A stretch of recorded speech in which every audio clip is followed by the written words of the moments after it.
The snow crunched under Clara's boots as she stepped out of the cab, her breath visible in the frigid December air. Her childhood home loomed ahead, a modest, weathered house with a sagging roof and ivy creeping up its sides. It was nestled deep in the woods, surrounded by towering pines that seemed darker and more foreboding than she remembered. Clara hadn't been back in over 15 years, not since her mother's sudden disappearance. The memories of her last winter here were fragmented, police combing the forest, reporters crowding their driveway, and her father whispering words she wasn't old enough to understand. Now, as the sole inheritor of the property after her father's passing, she was here to sort through what remained. The cab driver hesitated before unloading her suitcase. "Sure you'll be all right out here?" he asked, glancing uneasily at the tree line. Clara forced a smile. "Yeah, it's just a house." But as she approached the front door, keys jingling in her hand, she couldn't shake the feeling that something unseen was watching her. The house was just as she remembered, though time had worn it down. The wallpaper peeled at the edges, the floorboards creaked, and a faint musty odor lingered in the air. After unpacking and turning up the old radiator for warmth, Clara settled on the couch with a mug of tea. Snow began falling outside, blanketing the world in a heavy, almost suffocating silence. As the hours ticked by, Clara felt the weight of her exhaustion. She curled up under a blanket, letting the flickering flames in the fireplace lull her to sleep. Then, a sound. It was faint at first, like the crunch of footsteps on snow. She bolted upright, heart racing, and stared at the frosted window beside her. Nothing. Just the skeletal branches of the trees swaying in the wind. But as she turned away, she caught it, a faint outline on the glass. It was as if someone had pressed their face against the window, leaving behind the ghostly impression of a mouth and eyes. Clara froze. Grabbing a flashlight, she yanked the curtains shut and hurried to the door, double-checking the locks. She told herself it was nothing, a trick of the frost or her tired mind playing games. But deep down, she wasn't so sure. The next morning, Clara braved the cold to inspect the area outside the window. She half expected to find footprints or signs of an animal, but the snow was pristine, untouched except for her own tracks. Shaking off her unease, she decided to focus on clearing out the attic. Dust filled the air as she sifted through old boxes, uncovering family photos, holiday decorations, and forgotten trinkets. That's when she found it, a worn leather journal with her mother's name scrawled on the cover. Curious, Clara flipped through the pages. Most of it was mundane, grocery lists, notes about her garden, and reminders to call friends. But toward the back, the entries grew stranger. "He's watching again. I can feel him. The frost on the windows isn't natural.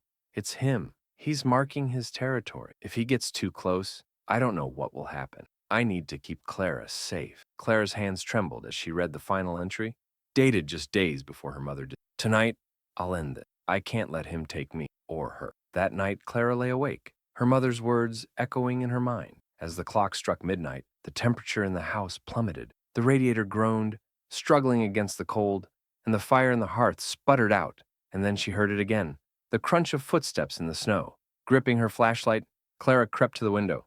This time, she didn't bother turning on the lights. She didn't want to see whatever might be outside. Slowly, she peeled back the curtain. A face stared back at her. It was pale, almost translucent, with hollow eyes that seemed to pierce straight into her soul. The figure didn't move, didn't blink. It just stood there, its breath fogging the glass. Clara stumbled backward, her scream caught in her throat.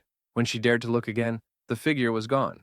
Determined to find answers, Clara sought out Mrs. Hargrave, an elderly neighbor who had lived in the area her entire life. "The Watcher," Mrs. Hargrave said, her voice trembling. "Your mother talked about him, said he was tied to this. Some say he's a spirit, others say he's something much worse. But he only comes in the winter, when the snow falls." "What does he want?" Clara asked. "No one knows. But once he marks you, he doesn't stop." The snowstorm hit with a ferocity Clara had never experienced. Wind howled through the trees, and frost crept along the walls inside the house. The Watcher wasn't just outside anymore. He was closing in. Clara tried to leave, but her car wouldn't start, and the nearest neighbor was miles away. Trapped, she turned to her mother's journal, hoping for some clue on how to stop him. The final pages mentioned a ritual, a way to banish the Watcher, but it required an offering. As the frost thickened and the walls groaned under the weight of the cold, Clara knew she had no choice. She gathered the items her mother described, a lock of her own hair, a candle, and a silver necklace that had belonged to her mother, and lit the flame. The Watcher appeared inside the house, his form more solid now. His hollow eyes locked onto her as she chanted the words from the journal. The candle's flame flickered, casting shadows that danced like living things. "Take this," Clara whispered, holding out the necklace. "Take this." For a moment, the Watcher hesitated. Then, with an ear-piercing shriek, he vanished, leaving behind only the sound of the wind. The next morning, Clara packed her belongings and left the house for good. She didn't look back, didn't care to see if the watcher still lingered in the shadows. But as she drove away, a single thought gnawed at her mind. Her mother had performed the same ritual, and it hadn't saved her. Somehow, Clara knew this wasn't over. The watcher would return. Not today, not tomorrow, but someday. And when he did, she wouldn't be able to stop him. The cabin sat deep in the snow-covered mountains, a picturesque getaway surrounded by towering pines and untouched wilderness. Sarah had been the one to organize the trip, inviting her college friends for what she called a Christmas escape. There were 5 of them in total: Sarah, her boyfriend Ethan, her best friend Lena, and the inseparable duo, Mark and James. The plan was simple: spend a week disconnected from the chaos of city life, with nothing but good food, board games, and the occasional hike to keep them occupied. The cabin, with its rustic wooden walls and stone fireplace, was perfect. A heavy snowfall had blanketed the area, creating the kind of winter wonderland they'd only ever seen on postcards. On the first night, as the wind howled outside, the group gathered by the fire, sipping hot chocolate and laughing over old stories. The mood was light, festive even, until a sound broke through the chatter. Scratch, scratch, scratch. Everyone froze. Probably just a tree branch, Ethan said, dismissing it with a wave of his hand. The others nodded, but Sarah couldn't shake the feeling that it sounded deliberate, like claws dragging across wood. The sound didn't return, and soon the group laughed it off, the unease melting away with the warmth of the fire. But Sarah's eyes kept drifting toward the windows, the snow reflecting the pale moonlight like a sheet of glass. She couldn't explain it, but she felt watched. The next morning, the group bundled up for a walk in the woods. The air was crisp, their boots crunching through the thick snow as they followed a narrow trail. Lena snapped photos of the frost-covered trees, while Mark and James teased each other, pelting snowballs back and forth. "Guys, look at this," Lena called out. Kneeling by the base of a tree, the group gathered around staring at the strange set of tracks in the snow. They were larger than any animals they'd seen, the prints deep and clawed, as though something heavy had trudged through the woods. "Bear?" James suggested, though his voice wavered. "Maybe," Ethan said, though his furrowed brow betrayed his uncertainty. Sarah felt her stomach twist. The tracks led toward the cabin. By the time they returned, the sky was a deep gray, the early onset of winter evening. The group settled in for dinner, a stew Lena had prepared. They laughed, joked, and drank wine. But Sarah couldn't shake the growing tension in her chest. She kept glancing at the windows, half expecting to see something staring back. After dinner, as they sat around the fireplace, Sarah finally voiced her unease. "Do you guys think it's weird that those tracks led toward the cabin?" she asked. Ethan groaned. "Sarah, it's nothing. Probably just an animal passing through." "But what kind of animal leaves prints like that?" she pressed. Mark shrugged. "It's the mountains. Could be anything." Their reassurances didn't comfort her, and when the scratching returned later that night, this time louder and more deliberate, Sarah knew she wasn't imagining. The following morning, James didn't come down for breakfast. At first, they thought he was just sleeping in, but when Ethan went to check his room, it was empty. "His stuff's still here," Ethan said, frowning. "Where would he go?" "Maybe he went for a walk," Lena suggested, though her tone was uncertain. "Without a jacket?" Sarah asked, her voice rising. "And in this weather?" They searched the cabin and the surrounding area, but James was nowhere to be found. The fresh snowfall had covered any tracks he might have left, and the forest was eerily silent. By noon, panic had set in. "We need to call someone," Sarah said. "There's no signal out here," Mark reminded her. "We'll have to drive into town." But when they tried to start the car, the engine sputtered and died. The gas tank was empty, even though Ethan swore he'd filled it before they left. "How the hell does that happen?" Ethan muttered, slamming the hood shut. "It's not an accident," Sarah said, her voice trembling. That night, they barricaded the cabin, pushing furniture against the doors and windows. The fire burned low, casting flickering shadows across the walls. The air was heavy with fear, and every creak of the wood made them jump. Around midnight, Sarah heard it again, the crunch of footsteps, this time closer than ever. "Do you hear that?" she whispered, clutching Ethan's arm.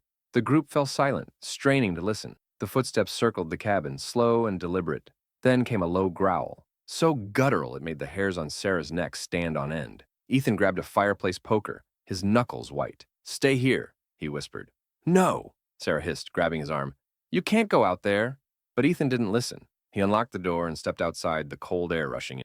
The door slammed shut behind him. Seconds turned into minutes, and Ethan didn't return. Sarah pressed her ear to the door, her heart pounding. Then, from outside, she heard a blood-curdling scream. Now, there were 3. Lena was inconsolable, sobbing into her hands. Mark paced the room, muttering under his breath. "We have to leave," he said finally. "How?" Sarah snapped. "The car won't start, and we're miles from anywhere." "Then we walk," Mark shouted, his voice cracking. Before anyone could respond, the window shattered, Shards of glass sprayed across the room as a hulking shadow loomed outside. Sarah caught a glimpse of its face, grotesque and inhuman, with glowing yellow eyes and jagged teeth. "Run!" she screamed. They bolted for the back door, plunging into the freezing night. The snow was deep, slowing their movement, and the thing behind them moved fast, its heavy breaths audible in the still air. Mark tripped and fell, and Sarah turned just in time to see the creature pounce. His screams were cut short, the snow stained crimson. Sarah and Lena ran until their lungs burned, stumbling through the forest. The creature's growls faded, but Sarah knew it wasn't far behind. They found a hollowed-out tree and squeezed inside, trying to catch their breath. Lena was shaking, tears streaming down her face. "Do you think it's gone?" Lena whispered. Sarah didn't answer. Her mind raced, replaying the events of the last 2 days. This thing wasn't just an animal. It was hunting them. Hours passed in tense silence. Eventually, exhaustion overtook them, and Sarah's eyes grew heavy. When she woke, Lena was gone. A single set of clawed footprints led away from the tree. Sarah was found 3 days later by a rescue team, wandering the woods in a daze. She was dehydrated, frostbitten, and barely coherent, mumbling about a creature that stalked them in the night. The cabin was empty when the team arrived, save for the blood-stained snow outside. No bodies were ever recovered. To this day, Sarah refuses to speak of what happened in the mountains, but every winter she locks her doors and keeps a fire burning through the night. Somewhere out there, she knows it's still watching, waiting for its next prey. The small town of Windermere was buried in snow as December's cold grip tightened. Situated on the edge of a dense forest, it was a place where silence reigned. Shadows seemed longer during the winter. Grace had just moved there after inheriting her grandmother's house, a quaint but isolated cottage that hadn't been lived in for years. Grace's grandmother, Eleanor, had always been a recluse, the kind of person people in town whispered about, but never truly knew. Growing up, Grace only visited her grandmother a handful of times, and each trip left her uneasy. There was something about the way Eleanor would lock every door at sunset and mutter prayers under her breath that unsettled Grace even as a child. Now, years later, Grace was alone in the house, determined to start fresh. The place was old but charming, filled with the smell of cedar and lined with bookshelves brimming with dusty tomes. Yet, despite its outward warmth, Grace couldn't shake the feeling of unease that had lingered since she arrived. On her third night, Grace woke to the sound of tapping. At first, she thought it was a branch against the window, but as she sat up in bed, she realized it was deliberate, like fingers drumming against the glass. She froze, her breath hitching in her throat. Slowly, she turned to the window. A pale hand rested against the frosted glass, its fingers unnaturally long and spindly. Before she could scream, the hand withdrew, leaving only a faint smear on the frost. The next morning, Grace scoured the area outside the house but found nothing. The snow around the window was undisturbed, as though no one had been there at all. Shaking it off as a bad dream, she decided to visit the local market for supplies and maybe some company. At the market, she struck up a conversation with the store owner, an older man named Walter. When Grace mentioned her grandmother's name, Walter's expression darkened. "You're Eleanor's granddaughter," he said, his voice low. Grace nodded, unsure why the mention of her grandmother seemed to shift the mood. Walter leaned in. "Did she ever tell you about the forest?" "No," Grace replied, her curiosity piqued. "She wouldn't," Walter said grimly. "No one who knows what's out there would." That evening, Grace decided to explore the house further. She found an old key hidden in a drawer, and after some searching, discovered it fit a locked door in the basement. The room beyond was small and cold, its walls lined with shelves holding jars of dried herbs, candles, and handwritten notes. In the center was a small wooden table with a single book resting on it. The leather-bound tome looked ancient, its cover cracked and worn. Opening it, Grace found page after page of handwritten text detailing rituals, protective symbols, and warnings about something called the Shadowed One. The notes spoke of beings that lived in the forest, creatures drawn to light and warmth, but repelled by fire and iron. At the bottom of one page, written in a shaky hand, were the words,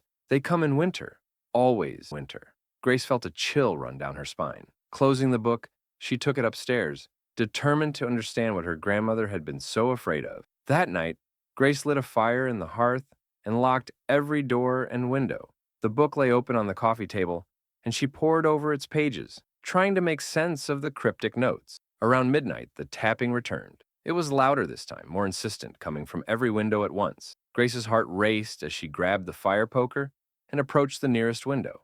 Outside, figures stood in the snow. Their forms were tall and thin, their features obscured by the swirling frost. They didn't move but seemed to be watching her, their presence palpable even through the glass. Grace backed away, clutching the poker tightly. Suddenly, the fire in the hearth flickered and began to die, the room growing colder by the second. The figures pressed closer to the windows, their outlines becoming sharper. Grace could see their faces now, elongated and pale, with hollow eyes that burned like embers. Grace's mind raced as she tried to remember what the book had said. Fire and iron. They were her only defenses. She grabbed a handful of iron nails from a toolbox in the kitchen and began scattering them around the windows and doors. The tapping grew louder, more frantic, as the creatures clawed at the glass. One of them let out a low, guttural growl that sent shivers down her spine. Grace threw more wood onto the fire, willing it to burn brighter. The creatures recoiled slightly, their forms flickering like shadows caught in the wind. But the fire wouldn't last forever, and Grace knew she couldn't stay inside indefinitely. The book mentioned a ritual, a way to banish the shadowed one, but it required her to venture into the forest. Armed with a flashlight, the fire poker, and a pouch of iron nails, Grace stepped outside. The snow was deep and the cold bit through her coat as she trudged toward the tree line. The figures watched her from the edge of the woods, their hollow eyes glowing in the darkness. Grace's breath came in ragged gasps as she followed the instructions in the book, drawing a protective circle in the snow and lighting a candle at its center. She recited the words written in the book, her voice trembling but firm. The wind picked up, howling through the trees as the creatures circled her. One of them lunged, its clawed hand swiping just inches from her face, but the iron nails scattered around the circle kept it at bay. Grace continued the ritual, her voice growing louder as the wind roared around her. The candle's flame flickered wildly, but didn't go out. With a final cry, Grace finished the incantation. The creatures let out an unearthly scream, their forms twisting and dissolving into the shadows. By dawn, the forest was silent again. Grace returned to the cabin, exhausted but alive. The book lay open on the table, its pages now blank as though the ritual had erased its content. Grace left Windmere the next day, never looking back. But even now, on cold winter nights, she can still hear the faint sound of tapping on her windows, a reminder that some shadows never truly vanish. Every December, Jacob made the long drive from his college campus to his hometown to spend Christmas with his family. It was a tradition, and despite the snow-covered roads and freezing temperatures, Jacob found comfort in the quiet solitude of the journey. This year, however, the trip felt different. A heavy snowstorm had been raging for hours, reducing visibility to near zero. The usually scenic mountain roads were treacherous, their icy curves barely illuminated by the faint glow of Jacob's headlight. The clock on the dashboard read 11:47 p.m. when Jacob first saw her, a figure standing on the side of the road, cloaked in a thin coat that looked woefully inadequate for the weather. She had her thumb outstretched, signaling for a ride. Jacob hesitated. Every rational part of him screamed to keep driving. Picking up a hitchhiker in the middle of nowhere on Christmas Eve, no less, was something straight out of a horror movie. But then he saw her face. She looked young, no older than her mid-20s, with a pale complexion and wide, pleading eyes. "Are you seriously going to leave her out here in this storm?" Jacob muttered to himself as he pulled over. The woman climbed into the passenger, her movements slow and deliberate. She didn't speak at first, only huddled into her. She tried to warm her hands. "Rough night, huh?" Jacob said, forcing a smile. She nodded, her gaze fixed on the dashboard. "Thank you for stopping," she murmured, her voice soft but strangely flat. Jacob noticed she didn't seem to have any luggage, just her thin coat, a scarf and gloves that looked worn and threadbare. "Where are you headed?" Jacob asked. "Home," she replied after a long pause, though she didn't elaborate. The air in the car felt heavy, and Jacob couldn't shake the feeling that something was off. The woman's clothes were damp, but didn't seem snowy, as though she hadn't been standing outside for long, and her skin, so pale it was almost translucent, made her look like she hadn't been in the sun for years. As they drove, Jacob tried to make small talk, but the woman's responses were brief and emotionless. She never looked directly at him, only staring straight ahead with an unsettling stillness. The snowstorm worsened, and Jacob found himself gripping the steering wheel tightly. The radio had long since lost its signal, leaving the car in eerie silence. Out of the corner of his eye, Jacob thought he saw the woman's lips moving, as though she were whispering something. "Did you say something?" he asked. She didn't respond. Moments later, Jacob noticed a peculiar smell, a faint but unmistakable scent of decay. He glanced at the woman, her face now partially obscured by her scarf. She sat rigidly, her hands clasped tightly in her lap. Jacob's unease grew. He tried to convince himself it was just his imagination, a product of the storm and his own overactive mind. The GPS on Jacob's phone lost connection, forcing him to rely on memory and the barely. "Are we still on the right road?" he asked, more to himself than to her. The woman finally turned to him. Her eyes were dark, almost black, and her expression was unreadable. "You're going the—" Jacob's stomach churned. He hadn't told her where he was headed. "Have you been on this road before?" he asked, trying to sound casual. She smiled faintly, but the gesture didn't reach her eyes. "A long time ago." After another hour of driving, Jacob's headlights illuminated an old, weathered sign. It read, "Ravens Hollow Cemetery, 2 miles." The name sent a shiver down his spine. He vaguely remembered his grandmother telling stories about Ravens Hollow when he was a child. It was supposed to be haunted, a place where people claimed to see ghosts and hear voices. "Why did you stop?" the woman asked. Jacob realized he had instinctively slowed down. No reason," he stammered, pressing his foot back on the gas. The woman leaned closer to him, her voice barely above a whisper. "You shouldn't go there." "What?" Jacob asked, his pulse quickening. "Ravens Hollow. Bad things happen there," she said, her eyes locking onto his. Jacob nodded, unsure how to respond. The storm was too intense to turn back now, and the cemetery was the only landmark he'd seen in miles. As they passed the cemetery, Jacob couldn't help but glance toward it. The iron gates were barely visible through the snow, but he could make out the silhouettes of headstones jutting up from the ground like jagged teeth. The woman suddenly leaned forward, clutching her chest as though in pain. "Are you okay?" Jacob asked, pulling the car over. She didn't answer, only gasped for air. Jacob reached out to touch her shoulder, but his hand recoiled instantly. Her coat was wet and icy to the touch, as though she'd been submerged in freezing water. "What's going on?" Jacob demanded, his voice shaking. The woman turned to him, her face pale and her eyes wide with fear. "It's too late," she whispered. "He's here." Before Jacob could respond, the car's engine sputtered and died. The headlights flickered, plunging them into darkness. A loud thud echoed from the roof of the car, followed by the sound of heavy footsteps. Jacob's heart raced as he fumbled for his phone, but it was dead. The woman began to cry softly, her hands trembling. "I'm sorry," she said. "For what?" Jacob asked, his voice barely audible. "For bringing you into this." The footsteps grew louder, circling the car. Jacob's breath fogged the windshield as he stared into the snowstorm, trying to make out anything beyond the swirling white. Then he saw it, a tall, shadowy figure, standing just beyond the driver's side window. Its face was obscured, but its glowing red eyes pierced through the darkness. Jacob froze, unable to move or speak. The figure raised a hand and dragged its claws across the glass, the screeching sound like nails on a chalkboard. "Drive!" the woman whispered urgently. "The car won't start," Jacob shouted. "Then run!" Jacob flung open the door and bolted into the snow, the icy wind cutting through him like a knife. He heard the woman scream behind him, but he didn't dare look back.